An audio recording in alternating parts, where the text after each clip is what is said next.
At least it's turning into a beautiful day.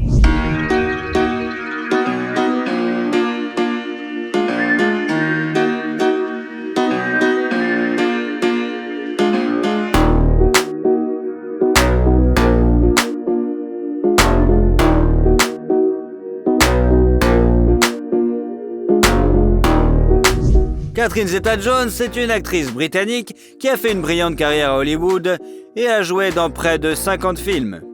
Elle a été nommée aux Oscars et aux Golden Globes. Elle a également été décorée de l'Ordre de l'Empire britannique pour son travail au cinéma des mains de Charles lui-même. Notre vidéo d'aujourd'hui est consacrée à cette femme magnifique et forte. Mix Show présente. Comment vit Catherine Zeta-Jones et combien elle gagne? Catherine Zeta-Jones est née au Pays de Galles le 25 septembre 1969. Le préfixe Zeta ne fait pas partie de son nom de famille. Il s'agissait à l'origine de son deuxième prénom, donné en l'honneur de sa grand-mère maternelle. Selon une légende familiale, la mère de cette grand-mère serait arrivée au Royaume-Uni en provenance d'Irlande sur un bateau appelé Zeta et aurait donné ce nom à sa fille. Lorsque la jeune fille a commencé sa carrière d'actrice, elle a décidé d'inclure son deuxième prénom dans son nom de scène afin de se démarquer des autres Catherine Jones. Son père, David James Jones, d'origine galloise, travaillait dans une boulangerie en tant que boulanger et caissier pour nourrir sa famille nombreuse. Outre la petite Catherine, ils avaient 2 fils. La famille était pauvre et vivait dans un quartier défavorisé de la ville côtière galloise de Swansea. La mère, Patricia, était serveuse, ce qui les aidait à joindre les 2 bouts. Cela a duré jusqu'aux années 80, lorsque la famille est soudainement devenue riche. Les parents ont acheté un billet de loterie qui leur a rapporté 100 000 livres, ce qui leur a permis non seulement d'acheter leur propre pâtisserie et une maison décente dans un bon quartier de Swansea, mais aussi de payer un studio de danse à leur fille, ce dont elle rêvait. Il a été noté que personne dans la famille, à l'exception de Catherine, ne s'intéressait à l'art. Très jeune, elle a frôlé la mort à cause d'une maladie. C'est pourquoi elle a été élevée comme une princesse entourée d'intentions. D'ailleurs, la petite cicatrice qu'elle porte au cou est le résultat de l'opération de la trachée qui lui a sauvé la vie. Cependant, la jeune fille n'a pas grandi gâtée. Frappant les autres par sa discipline, à l'âge de 4 ans, Catherine dansait pendant les vacances et chantait dans la chorale de l'église locale où tous ceux qui la voyaient lui prédisaient un grand avenir d'actrice. Dès l'âge de 7 ans, elle se lance dans la chorégraphie avec un dévouement total, s'imposant un emploi du temps strict pour toute la semaine. 3 ans plus tard, Jones brillait déjà sur la scène du théâtre de la ville. Et 4 ans plus tard, elle réussit à passer le casting pour la production de The Pajama Games. C'est son premier rôle sérieux. Une fois la tournée terminée, la jeune actrice quitte l'école sans avoir obtenu le baccalauréat et se rend à Londres. Elle y passe toutes sortes de castings, ne manquant pas une seule occasion d'accéder au grand écran. À cette époque, elle entretient une relation passionnée avec le célèbre présentateur de télévision John Leslie. Catherine est tellement séduite par le charmant écossais qu'elle envisage de passer toute sa vie avec lui. Hélas, sa personnalité s'avère trop difficile. La future star a souffert des crises de jalousie de la part de son compagnon, ce qui a finalement conduit à la rupture. En ce qui concerne sa carrière d'actrice, Catherine a d'abord eu peu de chance. Elle n'a été choisie que comme deuxième doublure de l'actrice principale de la comédie musicale 42 Street. L'année 1990 a été plus fructueuse pour elle, puisqu'elle a été choisie pour jouer le rôle de Scheherazade dans le film Les Mille et une nuits. La jeune beauté talentueuse est immédiatement remarquée, et 1 an plus tard, elle obtient un rôle dans la série The Darling Birds of May. La critique et les téléspectateurs britanniques sont ravis, et très vite, Catherine part à la conquête d'Hollywood. Elle a immédiatement eu l'occasion de jouer dans un épisode de la série télévisée de George Lucas, The Young Indiana Jones Chronicles, ce qui a donné un coup de fouet à sa carrière à Hollywood. La légende veut que son rôle de danseuse Maya ait tellement impressionné Steven Spielberg qu'il a conseillé de l'inviter à jouer le rôle de la bien-aimée de Zorro. Selon une autre histoire, Spielberg aurait remarqué l'artiste en regardant la mini-série Titanic, sortie en 1996. Entre-temps, Catherine a joué dans plusieurs téléfilms, dont Christophe Colomb, The Discovery, Splitting Hairs, The Return of the Native et Catherine the Great, ainsi que dans la mini-série The Cinder Path. Viennent ensuite la comédie dramatique Blue Juice et le film de super-héros The Phantom, bien qu'il ne soit pas très populaire auprès du public. Au cours de la même période, on a proposé à l'actrice de jouer le rôle de Trinity dans le film culte Matrix, mais elle a refusé. Au milieu des années 90, la jeune fille a une relation avec l'acteur écossais Angus MacFadyen. Ils se sont même fiancés, mais ont rompu avant le mariage. En 98, le film d'action au rythme effréné The Mask of Zorro est sorti sur les écrans. Le tournage a également été extrêmement intense et s'est accompagné d'un grand nombre de détails et d'événements curieux. Le rôle d'Elena pourrait être attribué à Penelope Cruz, à l'actrice suédoise Isabella Scorupco ou à la chanteuse passionnée Shakira. Mais c'est Catherine qui a eu le plus de chance. Afin de s'adapter parfaitement au rôle, l'actrice, comme à son habitude, s'est mise avec ardeur à apprendre les disciplines utiles au tournage. Équitation, escrime, danse, espagnol. Elle a réussi particulièrement bien dans l'apprentissage de ce dernier. À tel point que les personnes qui ne connaissent pas sa biographie pouvaient jurer qu'elle était une vraie Espagnole. Le film a connu un succès retentissant, rapportant 250 millions de dollars au box-office pour un budget seulement de 95 millions de dollars, et a également obtenu 2 nominations aux Oscars et aux Golden Globes. Would you care to try something more robust, or do you feel unequal to the task? No, on the contrary, then Alejandro. I think only of your distaste for perspiration.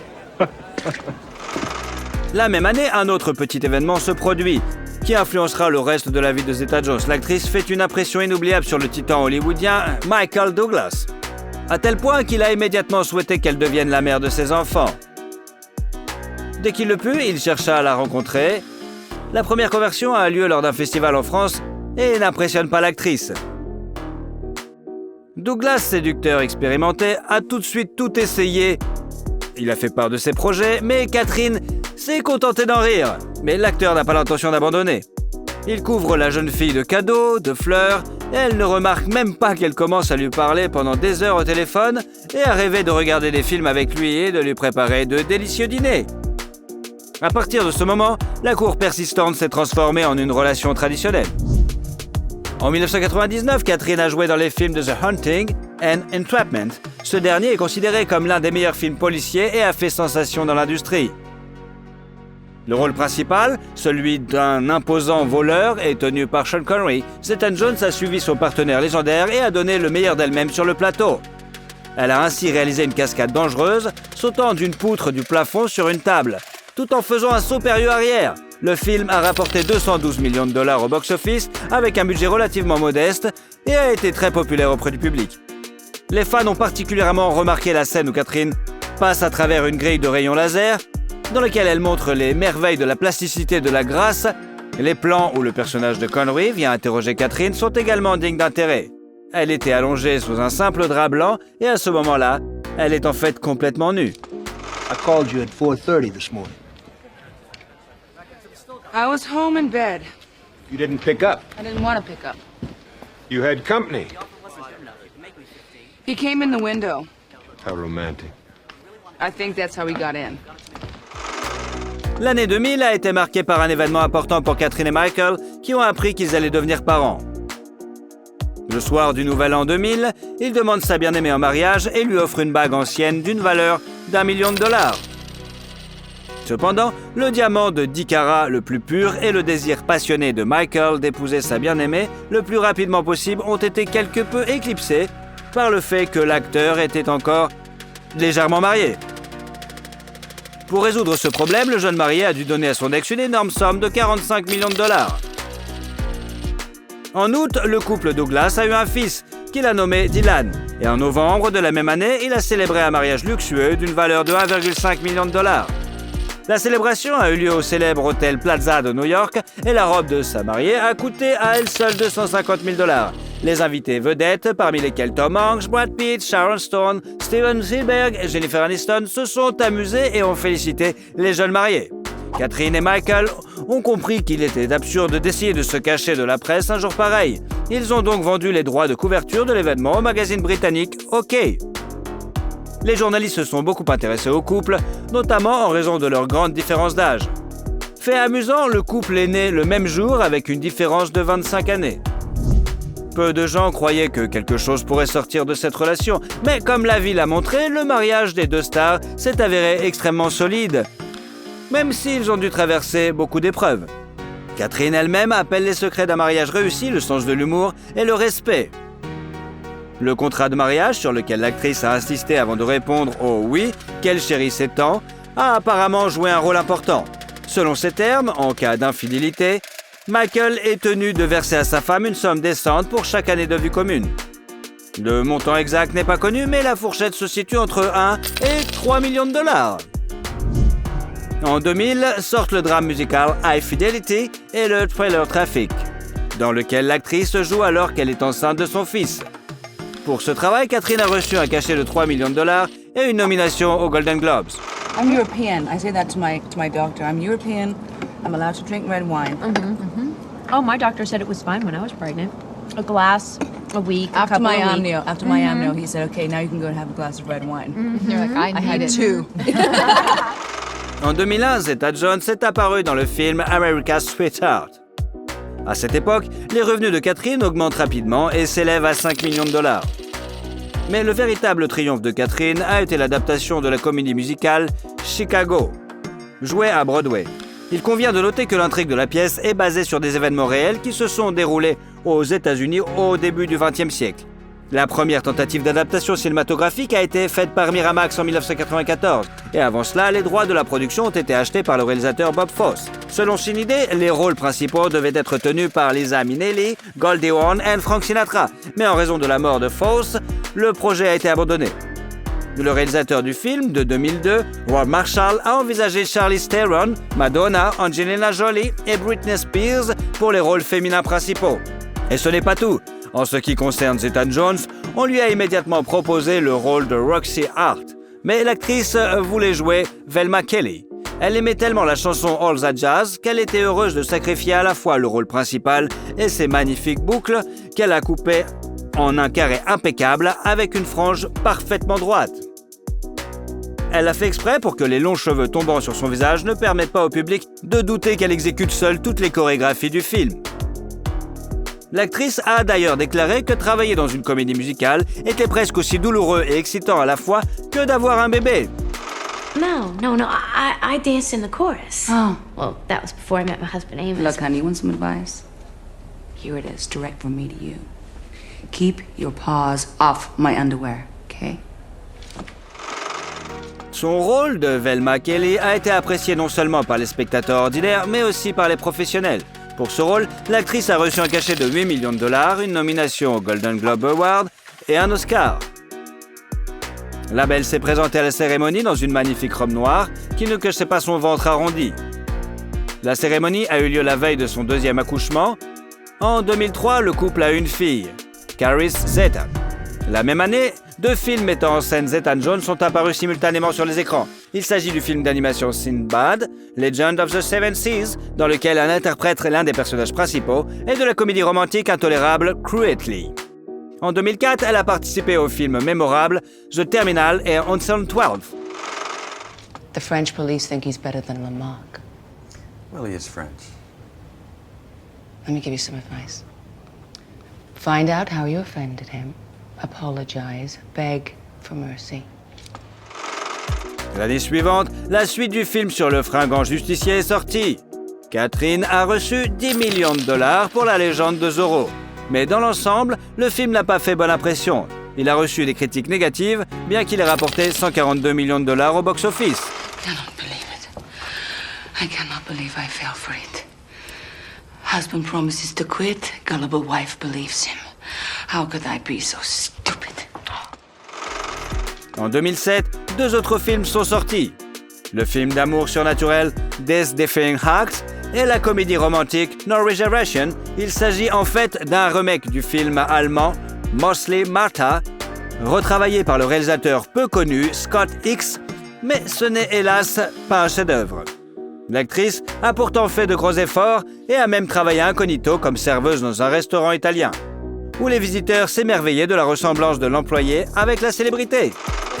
Nick is an excellent. I know nothing about him. I have no idea what Give me some credit. He was a sous chef at Il Treviso. Italian? You bring a sous chef from an Italian restaurant, and I'm the one in therapy? Ce film a été suivi d'un autre film obscur, The Rebrand, qui a été tourné à New York, Istanbul et Paris. Le travail acharné et l'accouchement ont laissé des traces sur l'actrice, et Catherine a rapidement commencé à présenter des symptômes de troubles affectifs bipolaires. Ce trouble se caractérise par une alternance de phases d'activité intense et de dépression et altère considérablement la vie de l'individu. Son époux vedette commence à se lasser de cet état de fait, mais voilà que, comme un coup de tonnerre venu d'un ciel dégagé, la nouvelle de sa propre maladie tombe. En 2010, les médecins ont diagnostiqué chez Michael une terrible maladie, un cancer du larynx. Tout cela s'est produit alors que Cameron, le premier fils de Douglas, a été arrêté, accusé de trafic de drogue et condamné à 5 ans de prison. Catherine change alors immédiatement de métier et consacre toute son énergie à aider son époux bien-aimé. Un an plus tard, Michael Douglas a annoncé publiquement qu'il avait vaincu le cancer et qu'il avait repris le chemin des tournages. Catherine plonge elle aussi dans les profondeurs familières du cinéma. En 2 ans, elle réussit à apparaître dans 6 films. Lay the Favorite, Rock of Ages, Playing for Keeps, Broken City, Side Effect and Rent 2. How are things? Yeah, Frank, how are things? Sarah? This is Katja. Yeah, hi. I need to speak with you. Et c'est à ce moment-là que la maladie de l'actrice réapparaît dans sa vie et celle de Michael avec une vigueur renouvelée. Cette fois, Douglas a perdu son sang-froid. Il a déclaré qu'en raison de la dépression à laquelle sa femme était sujette, il était impossible de vivre avec elle. Après quoi, le couple a annoncé sa séparation et le début de la procédure de divorce. Michael a également laissé entendre que sa femme était dépendante de l'alcool fort en raison de son état. Cependant, 3 mois plus tard, le couple s'est reformé. Comme indiqué, Zeta-Jones a suivi une thérapie intensive et s'est rétablie. Elle a repris sa carrière d'actrice et était parue dans les séries Queen America, Feud et Prodigal Son, ainsi que dans les films Dad's Army et Cocaine Godmother. En 2002, Catherine atteint un nouveau stade de célébrité. Dans la série Netflix Wednesday, qui est devenue un succès mondial, l'actrice a joué le rôle de Morticia Adams, la mère d'une jeune fille inhabituelle et audacieuse. I'm told girls your age say hurtful things. I shouldn't take it to heart. Fortunately, you don't have one. Finally, a kind word for your mother. Les fans et les critiques, qui ont d'abord douté de cette décision de casting, ont finalement convenu que la performance de l'actrice méritait d'être saluée. Le duo entre Catherine et l'acteur portoricain Luis Guzman, qui incarne son mari dans la série, était particulièrement délicieux. Malgré une interruption de travail importante et les problèmes, Catherine est restée en bonne forme. Les téléspectateurs peuvent désormais la voir dans la série de Disney National Treasure, Edge of History. Il convient de noter que les prestations de l'actrice ont toujours été généreusement rémunérées. Aujourd'hui, Catherine Zeta-Jones, qui était autrefois une pauvre fille de la banlieue de Swansea, est devenue une femme très riche. Sa fortune est estimée à 150 millions de dollars, et il ne s'agit pas seulement des revenus tirés des tournages. On rapporte qu'une seconde de publicité de l'actrice coûte environ 4 000 €.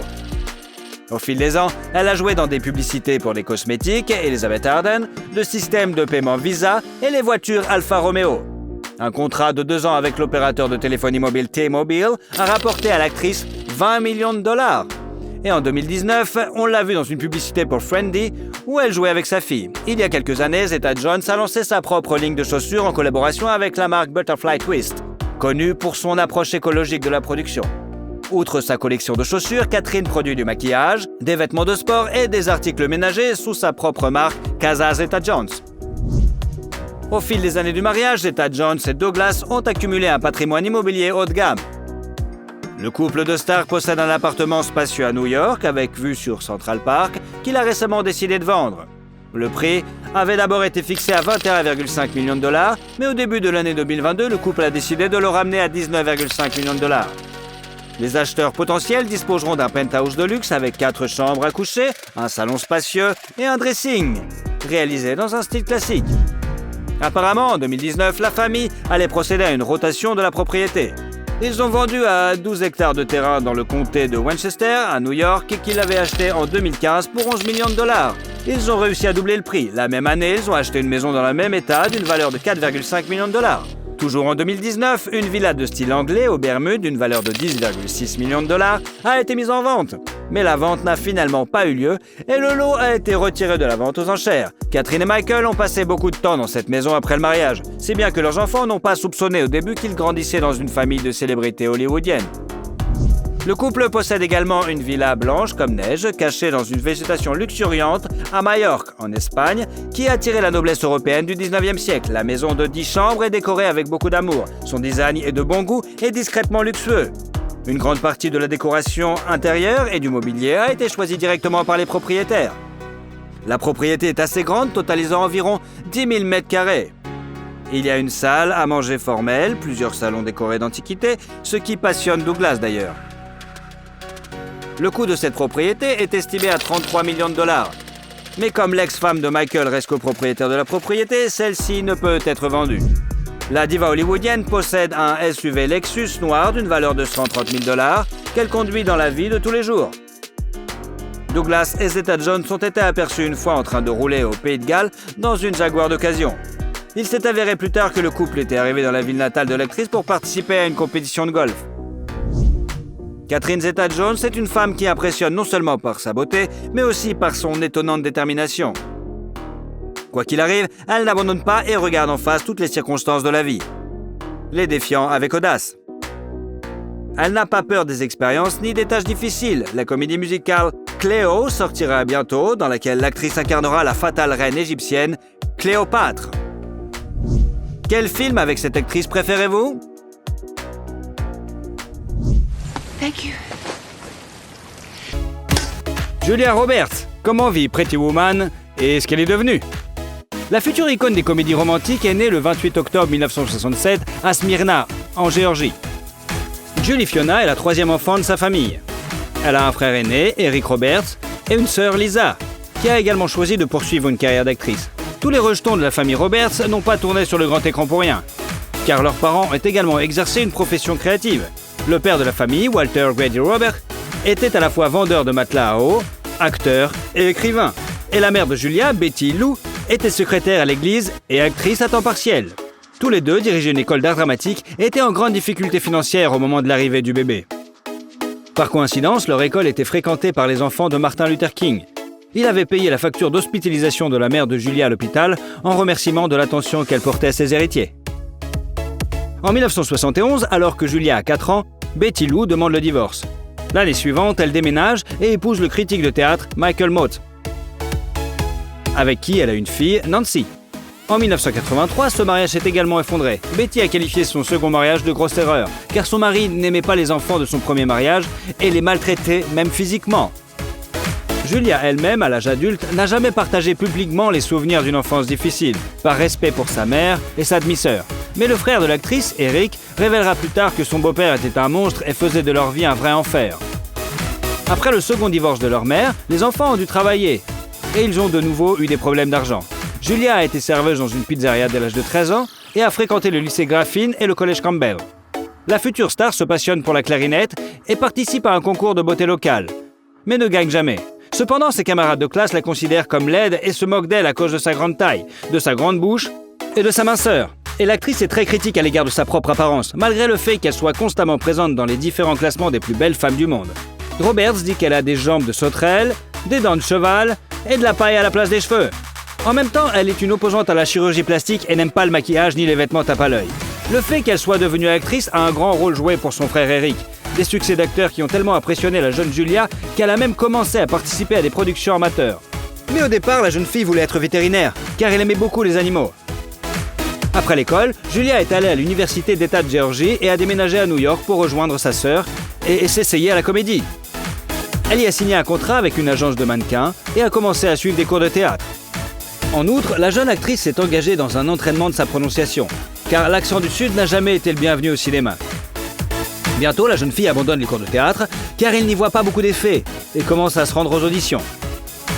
D'ailleurs, son nom, Julie, donné à la naissance lorsqu'elle a rejoint la Screen Actor Guild américaine, elle a dû le changer pour Julia, car il y avait déjà une autre actrice enregistrée, Julie Roberts. L'étape suivante vers le succès a été un voyage à Hollywood auprès de son frère, qui avait déjà joué avec succès dans des films. Mais là, la jeune actrice a connu une première déception sérieuse. L'industrie cinématographique américaine n'avait pas besoin d'une autre actrice de province, et même avec un sourire particulier. En 1987, elle n'a pu obtenir qu'un petit rôle dans la série télévisée Crime Story et dans le film Firehouse. La première fois, Julia a été aidée par son frère et l'a même invitée à jouer un petit rôle. celui de la sœur de son personnage, dans le film d'action Blue Red, qui est sorti 3 ans après le tournage. Mais il s'est plutôt vite lassé de garder sa sœur et lui a dit qu'il était temps pour elle de se remettre sur pied. Qui sait, peut-être que si elle n'avait pas reçu un coup de pied au cul, elle n'aurait pas eu autant de succès. Mais la jeune Julia l'a vécu comme une trahison et a même cessé de parler à son frère. Elle s'est ensuite vengée de lui en aidant son ex-femme dans sa bataille juridique, et les tabloïds disent encore que leur relation ne s'est vraiment jamais rétablie. Après avoir perdu son principal assistant dans la conquête du grand écran, Julia a continué à améliorer ses compétences d'actrice en s'inscrivant dans un studio de danse et en apprenant à jouer de différents instruments. Déjà, sans l'aide de son frère, l'actrice a joué dans la série télévisée Miami Vice, et pour ce rôle, elle a appris à jouer de la batterie et de la basse. Sur le tournage du projet, Julia a rencontré Liam Neeson, avec qui ils ont entamé une romance. Roberts avait 19 ans à l'époque et Liam 35 ans. Cette alliance n'a pas duré longtemps et le couple s'est vraiment rapidement séparé.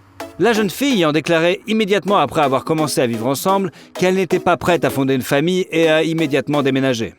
Au cours de la même année 1988, l'actrice a été invitée à jouer un rôle dans la comédie Mystic Pizza, pour laquelle elle a dû teindre ses cheveux blonds en noir. Après cela, elle devient plus populaire et a reçu 50 000 $. Le rôle suivant de Julia Roberts dans le film Potin de femme, en 1989, a obligé les critiques et le public à parler d'elle comme l'une des actrices les plus prometteuses d'Amérique. My reception, ferns, dancing, tons of people, every pink flower west of the Mississippi, wedding cake in the dining room and the groom's cake. Dans ce film, Julia a joué un rôle mineur, mais vraiment mémorable, celui d'une jeune fille diabétique qui se prépare pour son mariage. Le film a été succès, rapportant 80 millions de $, et Roberts, pour son rôle, a reçu seulement 90 000 $. Un Golden Globe et une nomination pour un Oscar dans la catégorie meilleure actrice dans un second rôle. À propos, sur le plateau, Julia a rencontré un nouveau petit ami, Dylan McDermott, qui a demandé sa bien-aimée en mariage. Mais le mariage non plus n'a pas eu lieu. En 1990, Julia a participé au film L'expérience interdite, qui a remporté à l'actrice 500 000 $ et un nouveau petit ami, Kiefer Sutherland, avec qui elle est même fiancée. L'acteur est à l'origine de la rupture de Julia avec son précédent petit ami. On leur prédit le mariage de l'année. Mais au même moment, les tabloïds s'intéressent à Julia et à Jason Patric, un ami proche de Kiefer. Cependant, ce mariage n'était pas non plus destiné à avoir lieu, puisque la jeune fille a rompu ses fiançailles 3 jours avant la cérémonie, s'enfuyant avec l'ami du marié en Irlande, ce qui lui a valu le surnom de « mariée en fuite », qu'elle confirmera plus d'une fois en mettant brutalement fin à leur relation. Toujours en 1990, Julia Roberts a joué dans le film préféré de beaucoup de filles, Pretty Woman. Oh, honey. You know what's happened? I've got a runner in my pantyhose. I'm not wearing pantyhose. C'est l'une des comédies romantiques les plus célèbres et elle est devenue un classique intemporel. Le titre original du film était 3 000 $, parce que c'était le montant que le personnage principal avait négocié. Le personnage principal, Vivian, joué par Julia, était censé être une droguée et mourir d'une overdose à la fin du film dans un scénario, ou aller à Disneyland avec une petite amie dans une autre fin. Mais le réalisateur a retravaillé toutes les scènes sinistres et a ajouté une fin heureuse. Pendant la préparation du tournage, Julia était tout le temps avec Jerry Marshall, la femme du réalisateur qui dirigeait une clinique gratuite sur Hollywood Boulevard, afin d'apprendre à agir comme Vivian. Il est intéressant de noter que lors du tournage d'une scène intime avec Richard Gere, la jeune actrice était si nerveuse qu'une veine est apparue sur son front. Cela était visible dans le plan, si bien que le réalisateur et Gere ont dû masser le front de l'actrice. Et dans la scène où l'héroïne regarde de vieilles comédies, ils ont dû chatouiller les talons de Julia pour obtenir un véritable rire de l'actrice. Le chien de Julia, qui n'a pas apprécié la scène romantique entre sa maîtresse et Gere, y a tourné et aboyé. La scène a dû être reprise plusieurs fois. De plus, les acteurs avaient un emploi du temps super chargé et Roberts n'avait pas le temps de manger. À la fin, elle est tombée malade et s'est évanouie. C'est là que Marshall l'a encore aidée en donnant du ton à l'actrice. Autre fin amusante, l'affiche de Pretty Woman représente Julia uniquement de la tête et son corps appartient à une doublure. Apparemment, Roberts n'a pas eu le temps de faire les affiches. Pretty Woman a été un énorme succès dans le monde entier. Et bien que les critiques aient traité le film un peu froidement, il a rapporté aux États-Unis environ 180 millions de $, apportant à Roberts une deuxième nomination pour l'Oscar de la meilleure actrice et une deuxième statuette du Golden Globes. Les revenus de l'actrice pour le film se sont élevés à 300 000 $. Le succès de Roberts a fait d'elle une véritable star de cinéma et a augmenté ses honoraires. En 1991, l'année du thriller Les Nuits avec mon ennemi, pour la participation duquel elle a été payée 1 million de $, faisant de Julia, à 23 ans, la plus jeune actrice à avoir reçu un cachet à 7 chiffres. Listen, There's only one more thing I'm gonna ask. Only one thing I wanna know. Do you have a name?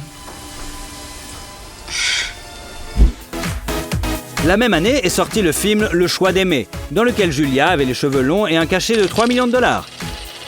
Et le conte de Peter Pan, Hook, pour lequel l'actrice a été payée 7 millions de dollars. Puis l'actrice a eu une brève aventure avec James Foley. Les années suivantes, l'actrice a joué dans le film The Player et a apporté à Roberts un thriller de 8 millions de dollars, L'affaire Pélican. You mean you skipped class and ignored me for a week and now you're throwing it away? Let me see it. Don't laugh. It was ludicrous of me to think that I could solve it. Le personnage de Darby Shaw a été écrit spécialement pour Julia Roberts et elle a immédiatement accepté le rôle après avoir lu le livre. Dans le même 93, Julia a même proposé d'épouser le chanteur de country Lil Lovett, qu'elle n'avait rencontré que quelques semaines auparavant. Ce mariage a lieu, mais les amoureux ne vivent ensemble que de 2 ans, puis divorcent pacifiquement de sa propre initiative. L'œuvre suivante de l'actrice est le film d'action avec des éléments de mélodrame et de comédie Les Complices, en 1994. Il est intéressant de noter que dans le film, la protagoniste plaisante sur Sabrina. Le personnage de Roberts en disant qu'il a aimé l'article où elle incarne une prostituée, ce qui est une référence au film Pretty Woman. Au cours des années suivantes, Julia a joué dans les films Prêt-à-porter, Amour et mensonge, Tout le monde dit I love you, Michael Collins et Mary Valley, qui ont rapporté à l'actrice 8,5 millions d'euros. En 1996, Julia a participé à la célèbre série Friends, sur le tournage de laquelle elle a entamé une relation avec Matthew Perry. Mais comme l'acteur prenait des drogues, ce qui était inacceptable pour Julia, ils se sont rapidement séparés. Excuse me. Is your name Chandler? Yes, it is. Chandler Bing. Do you know me, or are you just really good at this game? I'm Susie Moss. Julia a vite retrouvé l'amour en la personne de l'acteur de Daniel Day-Lewis, avec qui elle allait jouer Shakespeare in Love. Ils se sont rencontrés plusieurs fois à Londres, mais lorsque l'acteur a refusé le rôle, leur relation a pris fin.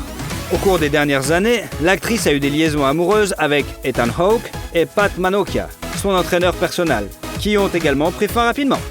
En 1997, seuls 2 films sont sortis, qui ont pesé de manière significative sur le porte-monnaie de Julia Roberts. Complot, avec un cachet de 11 millions de dollars, et rapportant à l'actrice 12 millions de dollars. Le mélodrame, Le mariage de mon meilleur ami. Pour les acteurs, d'ailleurs, pour ce film, Julia les a personnellement sélectionnés en prenant Cameron Diaz et Dermot Mulroney. Right off, I have this monstrous favor to ask you. Excuse me? My best friend Angelique shattered her pelvis line dancing in Abilene over spring break. Be my maid of honor? What? C'était une période exceptionnelle favorable pour Julia, dont les films étaient assurés de devenir des succès au box-office, et tout le monde la voulait pour le rôle principal. L'actrice a bientôt trouvé un nouveau fan. Il s'agit de Benjamin Bratt. Comme Julia l'a admis elle-même, elle est tombée amoureuse du beau brun au premier regard, en le voyant dans la rue.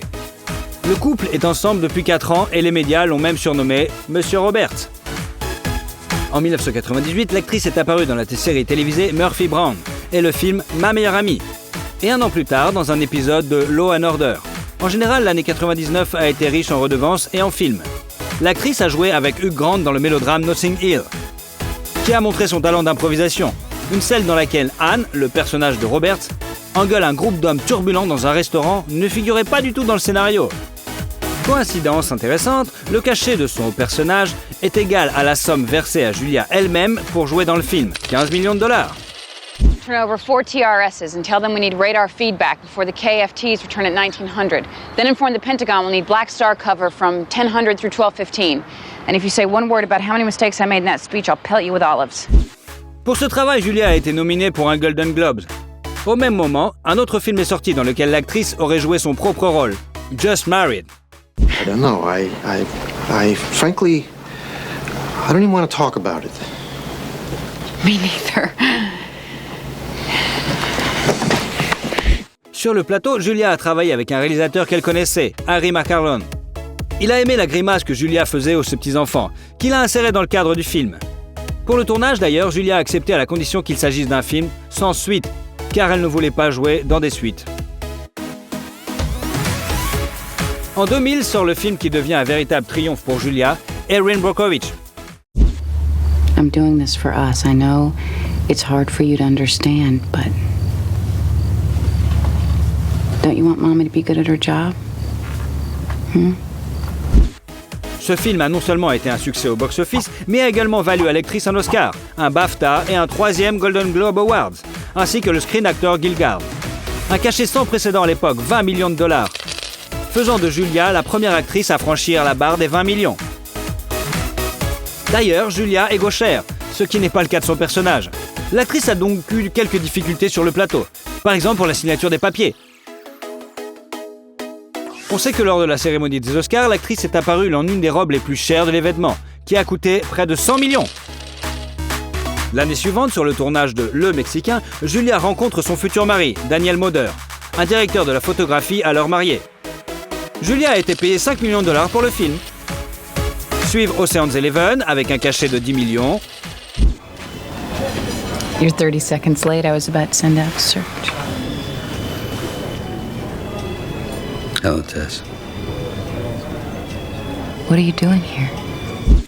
Et Couple de stars, dans lequel Julia a abandonné le rôle principal au profit d'un mineur. Mais cela ne l'a pas empêché de gagner 15 millions de dollars. En 2002, Moder et Roberts se sont mariés. Ce qui a surpris tout le monde. Il a même été dit que Roberts a payé une somme importante à l'ex-femme de Daniel pour qu'elle accepte d'accélérer le processus de divorce. On sait peu de choses sur la cérémonie de mariage. Julia portait une robe au contour rose et Moder une chemise jabot. L'actrice a ensuite admis qu'elle et Danny s'étaient fait tatouer les initiales de l'autre peu avant leur mariage, mais que les lettres avaient été placées là où personne ne les verrait jamais. Le couple s'est ensuite installé dans une luxueuse demeure de Malibu, d'une valeur de 9,5 millions de dollars, dotée d'un court de tennis. La même année, Julia a joué dans le film Full Frontal, The Great Champ, et dans le premier film de George Clooney, Confession d'un homme dangereux, dans lequel l'actrice a accepté de jouer par amitié pour la somme symbolique de 250 000 dollars. Le film suivant est sorti en 2003 et a rapporté à l'actrice pas moins de 25 millions de dollars. Le drame, Le sourire de Mona Lisa. Joe. Hello. How are you? Great. Thank you so much for this. You're a pal. It's a pleasure. Your timing is perfect. Puis vint la suite d'Ocean 12 qui enrichit Roberts de 5 millions. Is call Marcus and have him get a hold of Louise so we Okay. can make arrangements to send someone down there to get it. He's home now, right? Oh, Marcus. I need to talk to Marcus. D'ailleurs, pendant le tournage du film, l'actrice était enceinte de jumeaux, suivi par le film Closer, avec un cachet de 20 millions de dollars. Toujours en 2004, Julia a donné naissance à un garçon, Finn Walter, et une fille, Hazel Patrichou. L'actrice a été prévenue par les médecins qu'en raison d'une mauvaise coagulation du sein, le risque de décès lors de l'accouchement était plutôt élevé. L'accouchement était encore prématuré, mais heureusement, il n'y a eu aucun problème. En 2006, Julia a conclu un accord avec le célèbre designer Gianfranco Ferré et a joué dans sa publicité pour une nouvelle collection de lunettes de soleil. L'actrice a été payée 5 millions de dollars pour cela. Après une courte pause en 2006, Julia a prêté sa voix au film d'animation Le Petit Monde de Charlotte. Et Lucas a fourmi malgré lui. Ses films suivants ont été La guerre selon Charlie Wilson, pour lequel elle a été nominée pour un Golden Globes, et Fireflies in the Garden, tourné par Daniel, le mari de Julia.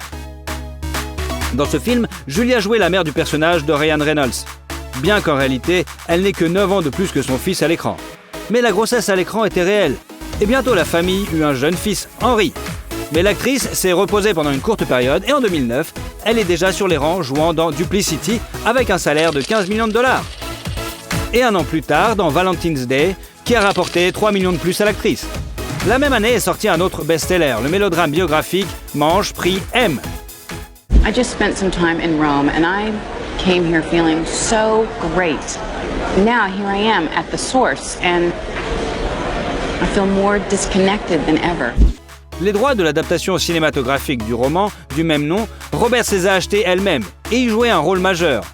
D'ailleurs, après le tournage, dans une interview, l'actrice a admis qu'elle est hindoue, comme son mari, et que toute la famille se rend périodiquement dans des temples hindous. La même année, une publicité pour la marque de café Lavazza mettant en scène Julia a été diffusée. L'actrice a été payée 1,2 million d'euros pour un rôle sans parole dans la vidéo de 45 secondes. Au même moment, Roberts a annoncé comme le visage de la marque Lancôme. L'actrice s'est vue offrir un contrat unique pour la compagnie, 5 ans de coopération et 50 millions de dollars. L'année suivante, l'actrice a joué dans la comédie romantique Amour, mariage et petit tracas et a joué dans le film de Tom Hanks Il n'est jamais trop tard.